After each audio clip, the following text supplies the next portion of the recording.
சிவராத்திரி அன்னைக்கு நடைபெறும் 4 கால பூஜையில சிவபெருமான யாரெல்லாம் வணங்குறாங்கன்னு உங்களுக்கு தெரியுமா? முதல் கால பூஜை இரவு 7:30 மணிக்கு தொடங்கும். இந்த பூஜையில பிரம்மா சிவபெருமான வணங்குறாரு. சிவனுக்கு பால், தயிர், நெய்யினால அபிஷேகங்கள் நடைபெறும். இந்த காலத்துல நம்ம விரதம் இருந்து வழிபடும் போது பிறவி கர்மால இருந்து விடுபட முடியும்.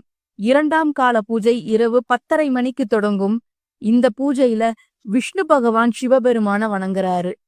சிவபெருமானுக்கு பஞ்சாமிர்தத்தால் அபிஷேகமும் சந்தன காப்பும் சாற்றப்படும்.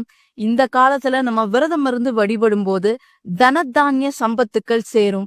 3ஆம் கால பூஜை நள்ளிரவு 12 மணிக்கு தொடங்கும். இந்த பூஜையில அம்பாள் சிவபெருமான வணங்குறாங்க.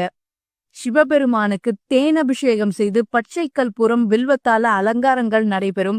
இந்த காலத்தை நம்ம லிங்கோத்பவ காலம்னு சொல்றோம். இந்த காலத்துல விரதம் இருந்து வழிபடும் போது தீய சக்திகள் நம்மை அண்டாம இருக்க சக்தியோட அருள் கிடைக்கும். 4ஆம் கால பூஜை அதிகாலை 4:30 மணிக்கு தொடங்கும்.